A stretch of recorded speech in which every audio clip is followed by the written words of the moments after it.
오늘 말씀의 제목은 한 알의 밀알이 죽으면이라는 제목으로 우리 함께 말씀 나누겠습니다.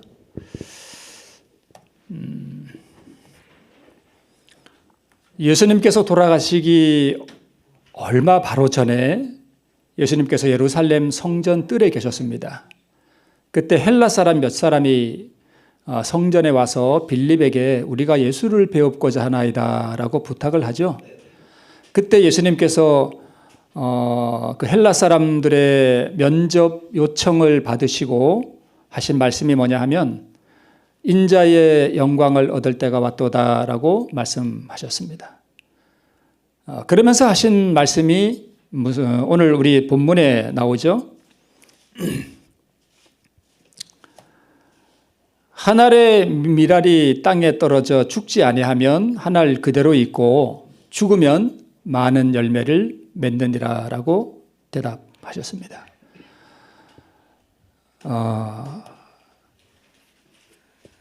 자, 이 그림에 보면 한 알의 밀알이 땅에 떨어져서 먼저 뿌리가 나오네요. 사실이 그런지 모르겠지만 뿌리가 나오고 이어서 뿌리가 먼저 나오나요? 그래요. 그렇다네요. 그리고 잎이 올라오죠. 그리고 잎이 더 자라고 뿌리가 자라면서 맨 오른쪽에 가니까 뭐가 없어졌어요? 뭐가 없어졌어요? 씨가 하나가 없어졌습니다. 사라졌죠? 그리고 밀이 이렇게 자라기 시작했습니다. 이게 더 자라면 이렇게 열매를 맺죠?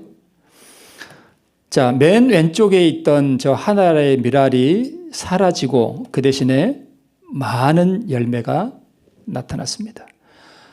왼쪽에 있는 저 밀알 하나와 여기에 나오는 많은 밀알은 같습니까? 다릅니까? 생명이 같은 생명이죠. 네, 동일한 것입니다. 그죠?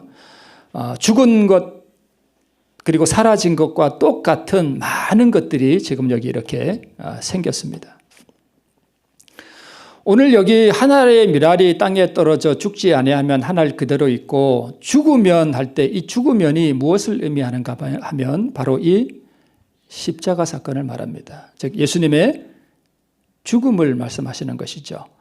그러니까 예수님은 이제 죽음을 바로 앞에 두시고 한 알의 밀알에 자신을 비유하신 거예요. 그죠?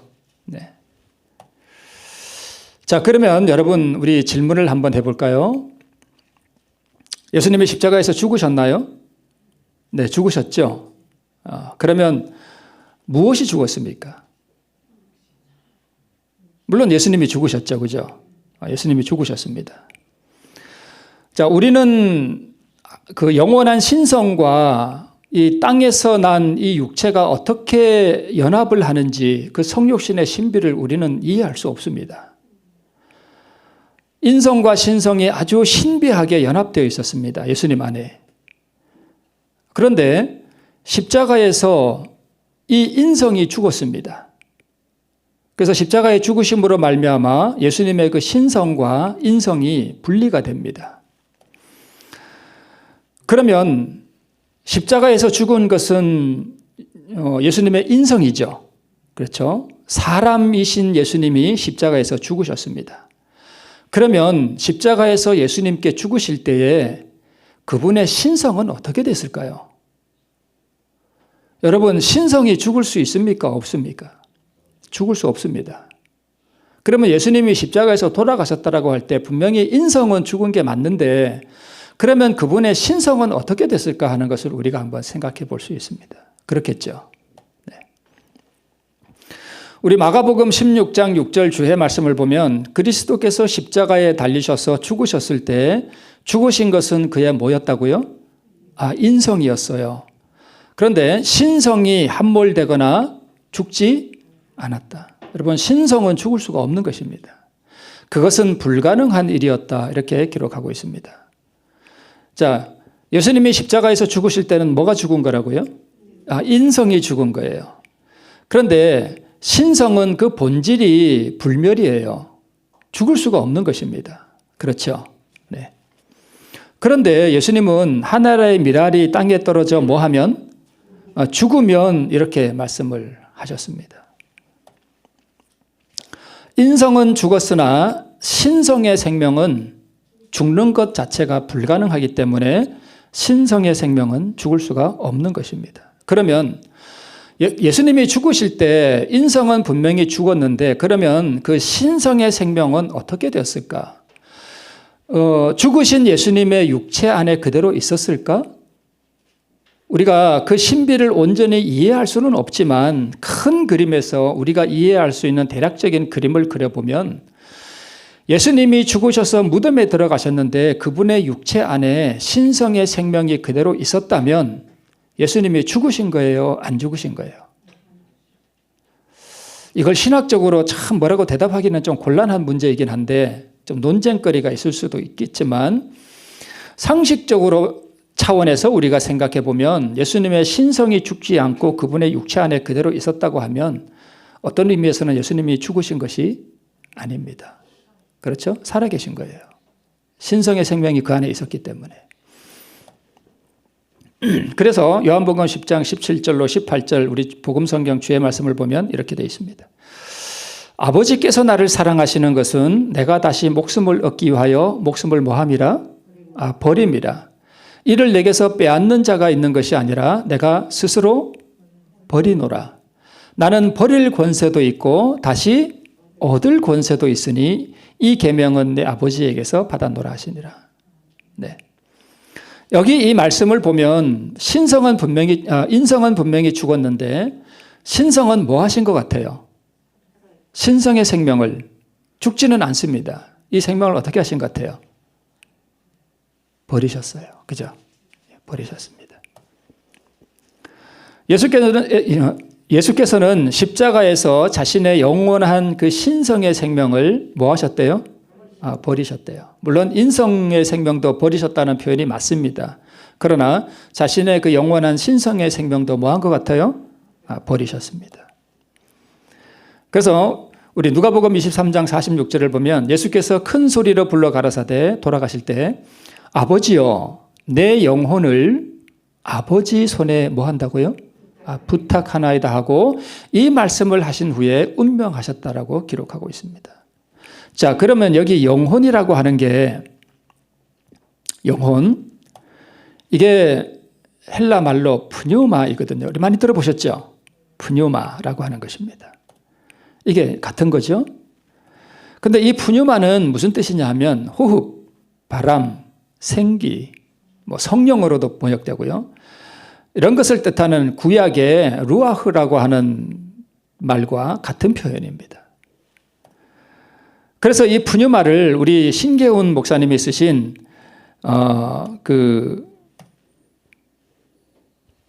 오직 성경만이 판단 기준이라는 책 186쪽에 보면 사람이 죽을 때 그것을 주신 하나님께 돌아가는 생명의 근원인 생기, 호흡 혹은 생명 자체를 뜻하는 말로 쓸 수 있다 이렇게 말씀하고 있습니다. 실제로 그렇게 씁니다. 성경에서. 그래서 이 말씀을 보면 아버지여 내 영혼을 아버지 손에 부탁하나이다라고 하신 이 표현을 다른 표현으로 보자면 어떤 말과 같은가 하면 예수께서 큰 소리로 불러 가라사대 아버지여 내 무엇을? 내 생명을 아버지 손에 뭐합니다? 부탁하나이다라고 이 말씀을 하신 후에 운명하셨다라고 우리가 해석을 해도 틀리지 않습니다. 그렇죠? 그러면 아버지여 내 생명을 아버지 손에 부탁하나이다라고 했을 때 이 생명은 인성의 생명과 신성의 생명 둘 다 해당됩니다. 그렇죠? 네. 자, 인성은 죽고 신성의 생명은 어떻게 하셨다고요? 버리셨습니다. 예수님은 자기의 그 신성의 생명을 뭐 할 권세도 있고요. 버릴 권세도 있고 다시 취할 권세도 있다. 이렇게 분명히 말씀을 하셨습니다. 그래서 예수님은 인성은 죽고 그분의 그 신성의 생명은 스스로 뭐 하셨다고요? 버리셨습니다. 농부가 이렇게 봄에 이제 씨를 뿌릴 때 농부가 이렇게 주머니에 이렇게 밀을 가득 담고 손에 이렇게 들겠죠? 들고 이 씨를 어떻게 합니까? 밭에? 뿌리죠. 뿌리는 것은 밭에 뭐 하는 거예요? 어떤 의미에서는? 버리는 거죠. 그죠? 옛날에 우리 어르신들 어렵게 사실 때 굶어 죽어도 무엇은 안 먹는다 그랬습니까? 씨앗은 절대 안 먹는다 그랬습니다. 왜 그래요? 우리가 잘 알잖아요. 그죠? 그게 생명을 유지시켜주는 생명이기 때문에. 근데 그 생명을 다시 취하기 위해서 이 농부가 비록 굶어 죽을지언정 그것은 먹지 않고 밭에다 뭐 합니까?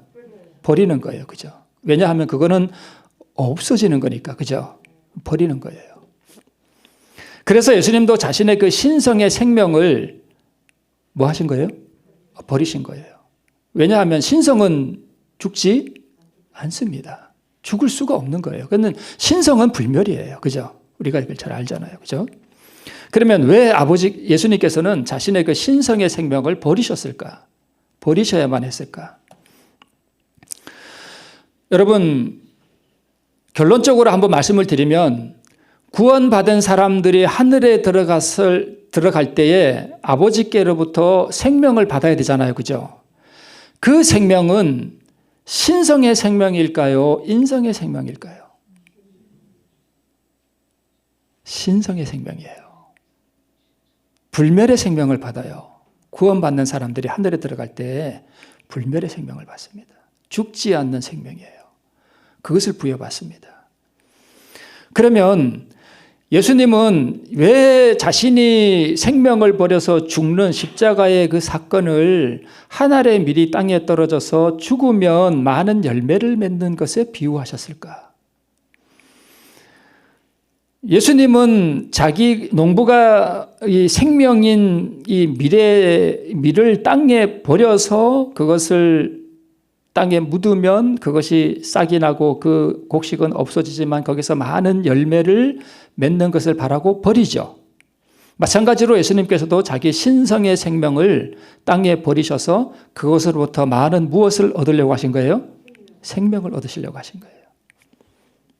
즉 자기 생명을 다른 이에게 뭐 해주려고 하는 거예요? 전가시켜 주시는 거예요. 그래서 어떤 의미에서 십자가는 우리의 죽음을 대신하는 대속의 죽음임과 동시에 십자가는 무엇을 의미하는가 하면 그분의 생명을 우리에게 전가시켜 주기 위해서 자기의 생명을 뭐 한 거예요? 버리신 거예요. 즉 생명의 전가를 의미합니다. 그래서 한 알의 밀은 땅에 떨어져 죽는다기보다는 자기 생명을 나누어 주는 것이죠. 그렇죠? 아까 그 밀 한 알 우리 그림 보셨잖아요. 그러면 이 한 알의 밀은 자기가 땅에 떨어져 죽음으로 자기의 생명을 자기가 맺을 그 많은 열매들에게 자기 생명을 뭐 해준 거예요? 나누어 준 거예요. 이해하시죠? 무슨 뜻인지. 자기 생명을 다 나누어 주고 자기는 없어진 것입니다. 그죠? 그게 죽는다는 의미입니다. 그래서 십자가에서 예수님이 자기 죽으셨다라고 하는 그 의미는 대속의 죽음을 의미함과 동시에 자기 생명을 뭐 하는 거예요? 전가시키는 것입니다. 마찬가지로 예수의 그 신성의 생명도 죽는 것이 아니라 아버지 손에 맡겨 많은 생명으로 나누고 전가시키기 위해서 아버지 손에 드린 것입니다. 자, 마가복음 16장 6절 주의 말씀 다시 한번 보겠습니다. 인성 속에서 그분이 뭐 하신, 내어 던지신 그 생명을 다시 뭐 하사? 취하사 그것을 인류에게 뭐 하시며? 주시며. 자, 보세요. 예수께서 인성 속에 있던 그 영원한 신성의 생명을 어떻게 하셨어요? 내어 던지셨습니다. 그죠? 던지셨던 그 생명을 다시 뭐 하사? 취하사 그것을 우리에게 뭐 하시며? 주시며. 그러면 우리가 받는 그 생명은 신성의 생명이죠. 신의 생명을 받는 것이에요. 그러죠. 인류에게 주시며 내가 온 것은 그들로 생명을 얻게 하고 더욱 풍성히 얻게 하려 함이라고 말씀하신다라고 기록하고 있습니다. 그래서 인류가 받는 그 생명은 어떤 생명인가 하면 그것은 예수께서 버리신 생명이고 많은 열매를 맺으신 예수님의 신성의 생명이에요. 불멸의 생명을 받습니다. 여러분, 우리 믿음으로 말미암는 의의 노래가 뭐라 그랬죠? 두꺼봐 두꺼봐 헌집 줄게 새집 다오 할 때 그 새집이 뭐냐 하면 신의 생명이에요. 그게 의예요. 의가 곧 생명입니다. 그죠? 믿음으로 말미암는 의 그런 하는 말은 믿음으로 말미암는 생명이라는 말과 같습니다. 네. 자꾸 반복되네요. 인성은 죽고 신성의 생명은 버리셨습니다. 농부가 씨앗을 땅에 버리듯. 그래서 이 영원한 생명을 예수님이 아버지에게 맡기셨고 아버지 하나님은 그 예수님의 신성의 생명을 받으셔서 이 영원한 생명으로 하늘의 농부이신 아버지 하나님께서 뭐 하신 거예요? 뭐 하신 거예요? 답이 여기 있잖아요. 뭐 하신 거예요? 농사하신 거예요. 며칠 동안요? 며칠 동안? 3일 동안. 그리고 많은 열매를 내셨습니다. 아까 그 많은 그 밀 곡식 보셨죠? 그거 하나하나가 다 예수님의 신성의 생명이에요. 그분이 땅에 던져서 맺은 그 열매들이잖아요. 그 예수의 신성의 생명 하나하나를 누구에게 주시는 거예요? 우리에게 하나씩 주시는 것이에요. 그래서 이 생명을 믿는 자들에게, 자녀들에게 선물로 주십니다. 이 생명은 예수 안에 있던 신성의 생명이에요.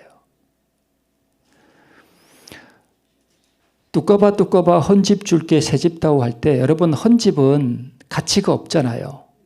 그거 주고 신성의 생명을 받는 게 이게 얼마나 수지 맞는 장사입니까? 이런 장사가 어디 있어요? 대박이 아닙니까? 그죠? 대박 나는 장사예요.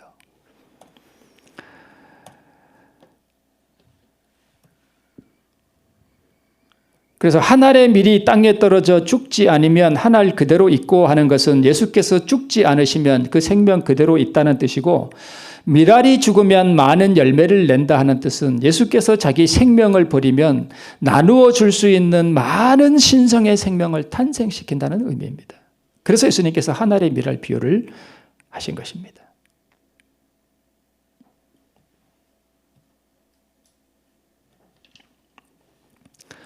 여러분, 그렇다면 우리는 왜 신성의 생명을 받아야 합니까?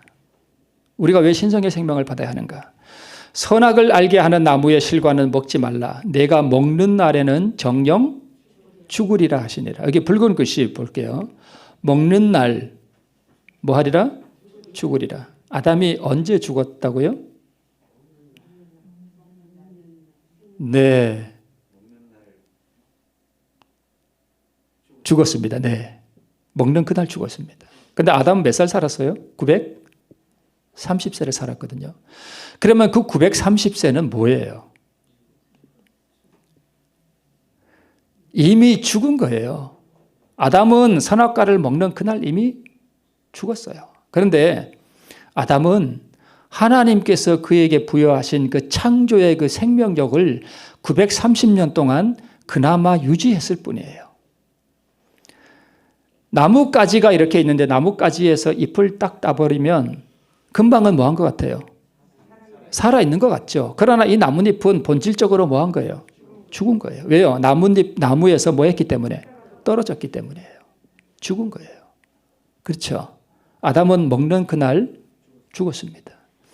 우리는요, 죽은 아담의 허리에서 죽은 채로 태어난 거예요. 우리는 다 사산아들입니다. 사산아들이에요. 죽어서 태어난 거예요. 살아있는 것 같죠? 밥도 맛있게 먹고 잠도 자고 그죠? 농사도 가서 하고 뽀젓이 잘 살아있는 것 같지만 우리는 다 사산아들입니다. 죽은 거예요. 태어나서 죽으러 가는 것이 인생이 아니라 이미 죽은 인생이 무덤으로 가는 게 그게 인생입니다. 그죠? 그러면 우리가 뭘 받아야 돼요? 생명을 받아야 돼요. 여러분, 믿음으로 말미암는 의라고 하는 것은 죽지 않으려고 받는 것이 아니라 뭐 하려고 받는 거예요?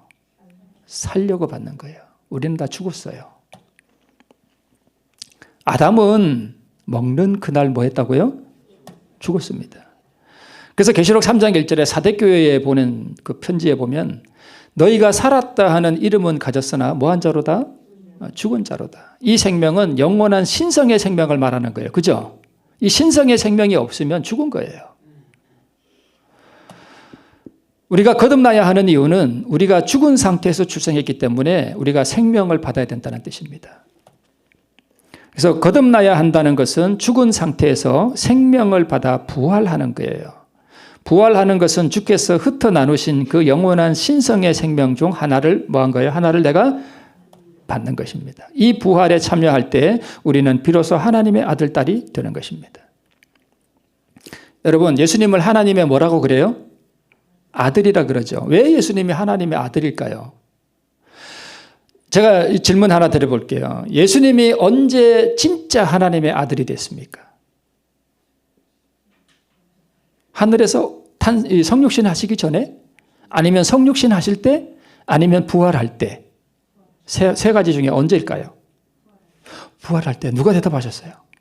김용국 집사님. 신학자십니다.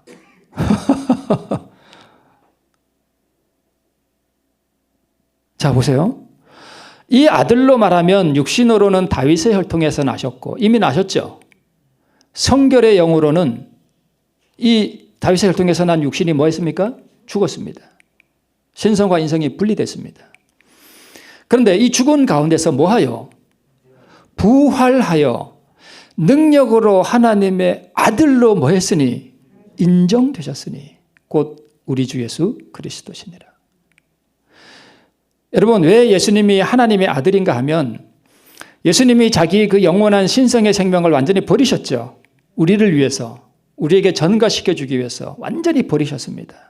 이것을 아버지 하나님이 받으셔서 농사하셔서 수많은 열매로 똑같은 신성의 생명을 탄생시켰죠.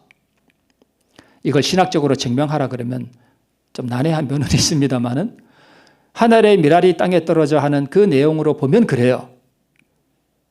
그래서 예수님이 그러면 부활할 때 무엇을 주셨는가 하면 그 열매를 다시 주신 거예요.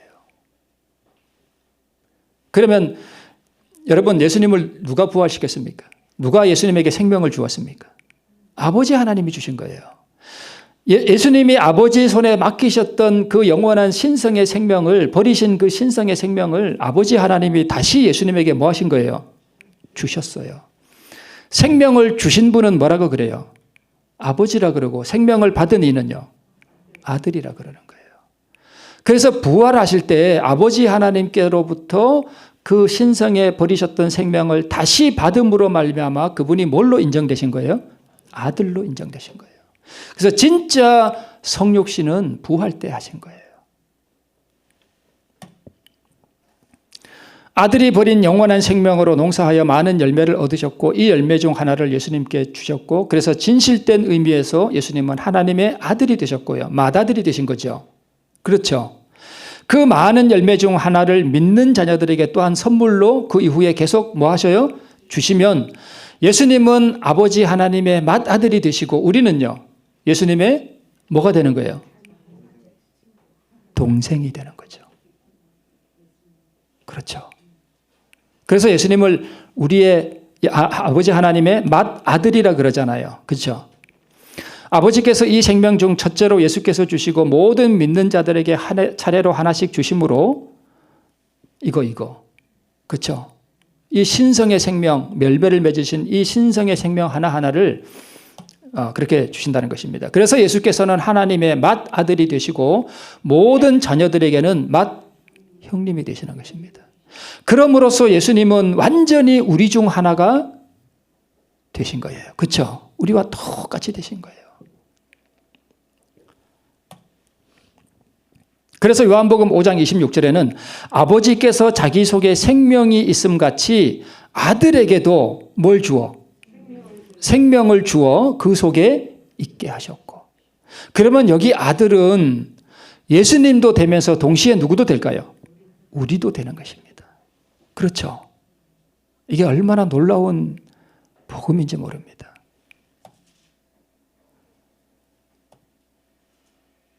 그래서 예수님의 진정한 성육신은 부활 때 이루어지고 이 성육신의 상태를 영원히 지니고 계실 거예요. 그분은 영원히 우리 중 하나가 되신 분입니다. 무궁한 세월 동안 우리 중 하나가 되셔서 영원히 인간 중에 거하신 것으로 되어 있습니다. 보세요. 예수님을 누가 살리셨다고요? 하나님이 주를 다시 뭐 하셨고요? 살리셨고, 또한 그의 권능으로 우리를 다시 뭐 하시리라? 살리시리라. 자, 보셔요. 예수님이 살리기 위해서, 하나님이 예수님을 살리기 위해서는 뭘 주셔야 돼요? 생명을 주셔야 되잖아요. 또한 우리를 살리기 위해서는요, 생명을 주셔야 되잖아요. 동일한 생명이에요. 그렇죠? 불멸의 생명, 신성의 생명을 똑같이 나눠주시는 거예요. 그래서 예수님은 아버지 하나님의 맏아들이 되시고 우리는 예수님의 뭐가 된다고요? 동생이 되는 것입니다. 물론 예수님의 우리가 아들이죠. 아들, 딸이죠. 그러나 우리가 동생이라는 개념도 성경이 지지하는 것입니다. 보세요. 하나님이 사흘 만에 다시 모아서 살리사. 하나님이 살리셨습니다. 자, 예수님이 구원 얻은 사람들이 받는 생명이 진짜 그 신성의 생명이 맞는가? 한번 이 말씀을 조금 볼게요. 그 안에 생명이 있으니 이 생명은 사람들의 빛이라. 예수님의 생명을 말하죠. 여기에 명시된 생명은 육의 생명이 아니라 유독 하나님만 갖고 계신 생명, 곧 영원한 생명이다. 하나님과 함께 계셨고 하나님이신 말씀은 이 생명을 갖고 계신다. 신성의 생명이죠. 육의 생명은 각 사람이 받은 것이지만 그것은 영원하지도 않고 죽지 않는 생명도 아니다. 이는 생명의 시여자이신 하나님께서 그 생명을 다시 가져가시기 때문이다. 계속해서 인간은 자신의 생명을 다스릴 힘을 갖고 있지 않다. 맞죠? 네. 그러나 그리스도의 생명은 빌려온 것이 아니다. 스스로 계신 분이죠. 그 생명을 버린 거죠. 따라서 어느 누구도 그의 생명을 취하여 갈 수가 없다. 그는 내가 내 생명을 스스로 버리노라고 말씀하셨다. 그분 안에 있는 생명은 빌려오거나 다른 근원에서 가져온 생명이 아닌 본래의 생명이다. 자, 여기 보셔요. 이 생명은 인간 속에 고유하게 지니고 있는 생명이 아니다. 인간은 오직 그리스도를 통해서만 무엇을요? 그 생명을 가지고 있을 수가 있다. 그러면 여기서 말한 그 생명은 육의 생명이에요? 신성의 생명이에요? 신성의 생명이에요. 지금 계속 설명을 하고 있잖아요. 신성의 생명. 그 생명을 우리에게 주신다는 것이에요. 인간은 이 생명을 노력해서 돈 벌듯이 벌 수 있는 것이 아니요. 그리스도를 개인의 구주로 뭐하면? 믿으면 거저 주시는 선물로서 주시는 것이다. 뭐를요? 영원한 불멸의 그 신성의 생명을 우리에게 주신다는 거예요. 이게 얼마나 놀라운 복음이에요. 이게 얼마나 대박나는 장사입니까? 이게 얼마나 남는 장사예요. 영생은 곧 유일하신 참 하나님과 그의 보내신 자 예수 그리스도를 아는 것이니이다. 이것은 세상을 위하여 열려있는 생명의 샘이다라고 말씀하고 있습니다. 그렇다면 예수님이 스스로 버리노라고 한 그 생명은 육신의 생명이에요? 죽을 수 없는 신성의 생명이에요? 신성의 생명이에요.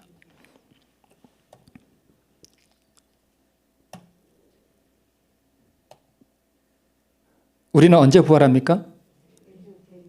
재림 때요? 물론 재림 때 부활하는 거 맞아요, 집사님. 틀린 거 아닙니다. 그러나 진정한 의미에서 우리는 언제 부활해야 돼요? 지금 부활해야 돼요. 왜요? 아까 우리는 살아서 태어났다고요? 죽어서 태어났다고요? 죽어서 태어났어요. 다 사사나들이에요. 아담 안에서 다 죽었어요. 그러면 사사나로 태어났으니까 이 죽은 생명, 이 죽은 몸에 뭐가 들어와야 돼요? 생명이 들어와야 돼요. 그 생명이 들어오면 일어나겠죠. 죽은 이가 일어나는 걸 뭐라 그래요?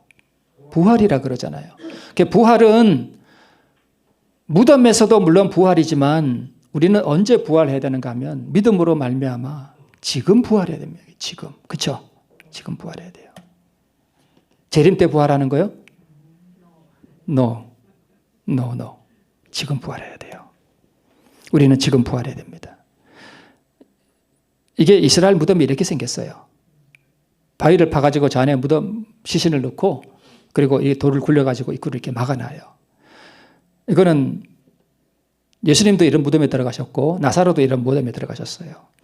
나사로가 죽었을 때 가서 이렇게 사람들이 막 곡했잖아요. 그때 예수님께서 가셔서 민망해 하셨다 그랬습니다. 왜 민망해 하셨을까요? 민망해 하신 이유는 뭐냐 하면 나사로는요, 예수님의 그 신성의 생명을 가지고 들어갔어요, 무덤에. 그렇죠.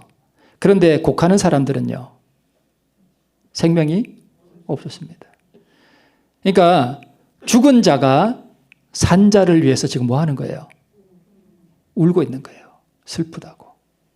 그러니까 예수님의 그 영원한 신성이신 하나님이신 그분이 그 영적으로 그것을 이렇게 살펴볼 때에 산 자가 죽은 자를 위해서 슬퍼하고 곡을 해야 되는데 죽은 자들이 산 자를 위해서 네. 죽은 자들이 산 자를 위해서 슬퍼하니 그게 얼마나 민망한 일이에요. 그죠? 네.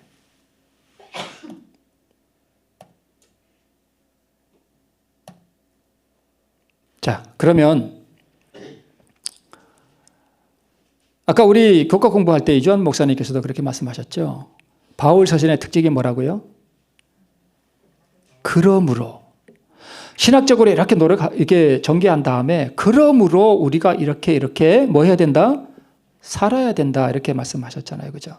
마찬가지로 이 하나의 미랄 이야기를 하시면서 예수님께서 곧 이어서 하신 말씀이 뭐냐 하면 나를 섬기려면 사람이 나를 섬기려면 나를 뭐 하라? 따르라 이렇게 말씀하셨습니다. 나를 따르라 하는 이야기는 뭐예요? 내가 하나의 미랄이 되어서 생명을 전가시키기 위하여 죽는 것처럼 너희도 하나의 미랄이 되어서 나처럼 뭐 하라? 죽으라는 뜻이에요. 그죠? 죽으라는 거예요.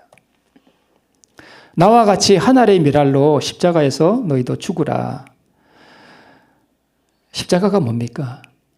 남을 살리기 위해서 자신을 온전히 주는 것이죠. 그게 십자가죠. 우리를 살리기 위해서 예수님이 자신의 생명을 우리를 위해 다 버리셨죠. 그죠? 너희도 그렇게 하라는 것입니다. 과부는 2렙돈을 드리면서 사랑하는 주님을 위해서 자신의 모든 것을 다 던져버렸죠. 그러죠. 부산에 어떤 부산의 한 어떤 교단에서 운영하는 병원이 하나 있었어요. 근데 이 병원에 응급실에 어떤 위급한 환자가 실려왔다고 합니다. 당장 수혈이 필요한 그런 환자였습니다. 그런데 그 교단에 속했던 신자들이 그 응급실에 와서 서서 이렇게 기도하는 모습을 마침 어떤 한 지방 신문사의 기자가 와서 그걸 봤습니다. 기도하는 모습을. 그런데 그 환자가 죽은 것 같아요. 잘못됐습니다. 그 모습을 다 본 그 지방 신문 기자가 신문에다가 기사를 썼습니다. 그 상황을 다 쓰고 난 다음에 결론을 이렇게 맺었습니다. 보이시죠? 네. 제 컴퓨터로 하면 괜찮은데 여기다가 하면 저렇게 돼요. 그에게 필요한 것은 기도가 아니라 뭐였다? 피였다. 피는 우리 육체의 생명이 어디 있습니까? 피에 있다 그랬습니다. 피를 나누는 것은 무엇을 나누어 주는 거예요? 생명을 나누어 주는 거예요. 그죠? 기도도 물론 중요하지만 그 환자들은 기도뿐만 아니라 그 환자에게 뭘 나누어 줬어야 했습니까? 피를 나누어 줘야 했습니다. 나를 따르라 하는 이야기는 너희가 피를 뭐 해주라? 나누어 주라는 뜻입니다. 오병이어의 이적을 일으키시면서 예수님께서 제자들에게 하신 말씀은 너희가 먹을 것을 주라 했습니다. 그렇죠? 너희가 먹을 것을 주라 했습니다. 이게 무슨 장면 같습니까? 네, 우크라이나. 폭격으로 아파트가 폭파가 됐고 한 여인이 옷가지 몇 개를 싸가지고 피난을 가기 위해서 어딘가를 처량하게 보고 있는 모습입니다.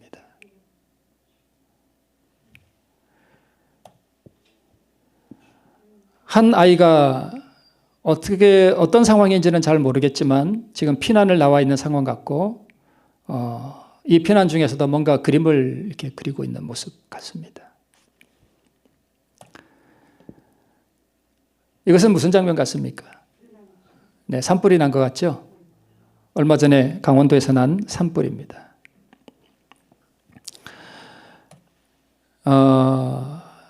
누가복음 16장을 보면 부자와 나사로 이야기가 나옵니다.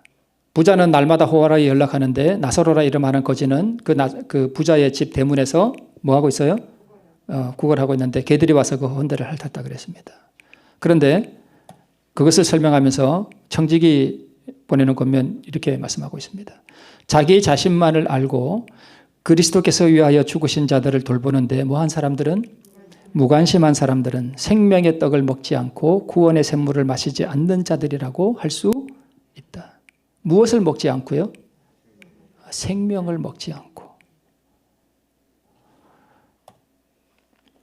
너는 내 식물을 물 위에 던지라. 여러 날 후에 도로 찾으리라. 예수님은 자신의 생명을 우리 많은 물 위에 던졌습니다. 그렇죠? 상징적으로 예언에서는 물이 뭐예요? 백성들을 상징하죠. 예수님은 자신의 생명을 많은 물 위에 던졌습니다. 여러 날 후에 그분은 생명을 다시 뭐 하셨어요? 다시 찾으셨습니다. 우리 나사로, 부자와 나사로에 계속 이어서 이런 설명을 하고 있습니다. 아브라함은 믿음을 가지고 하나님의 말씀을 순종하고 그분을 섬겼으나 부자는 하나님을 생각지 아니하고 고통 가운데 있는 인류의 요구도 돌아보지 않았다라고 말씀하고 있습니다. 오늘날에도 이와 같은 길로 따라가는 자들이 많이 있다. 즉 고통 가운데 있는 이웃을 돌아보고자 하는 마음이 혹시 내가 이렇게 가슴에 이렇게 손을 얹고 한번 우리 생각해 보십시다. 나는 우크라이나에서 전쟁이 일어난 상황들을 보면서 그저 이웃 불구경하듯이 아무 관심 없이 돌아봤는가. 나는 강원도 산불이 일어나서 이재민들을 이렇게 일어난 것을 보면서 별 관심도 없이 그저 남 불구경하듯이 이렇게 보고 있었는가.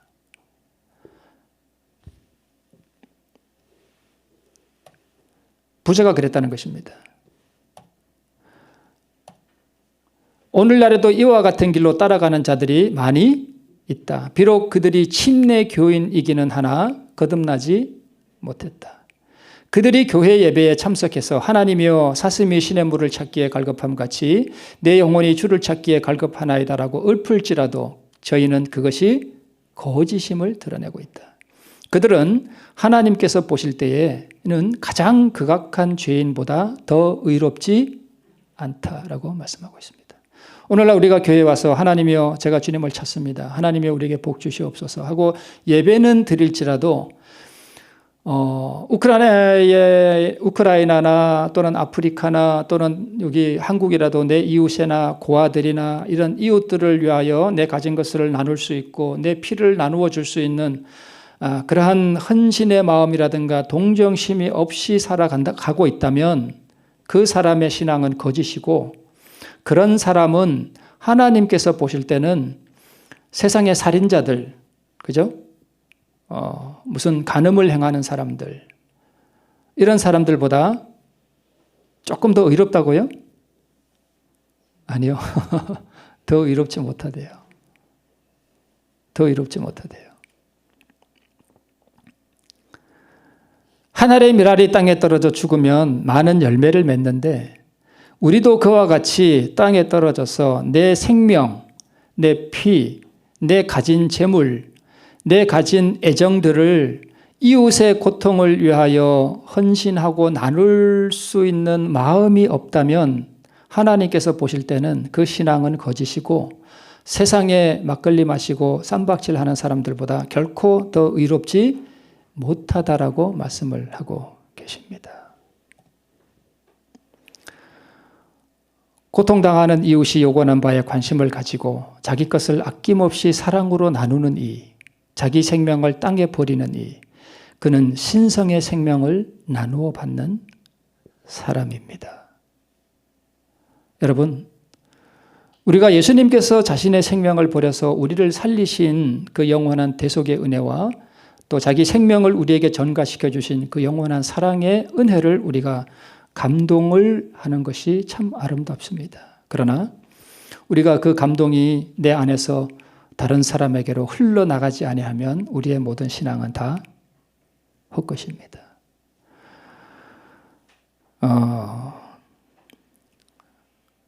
어떤 분이 저희 집사람한테 우크라이나를 어떻게 도울 수 있는지 계좌번호를 물은 분이 계셔요.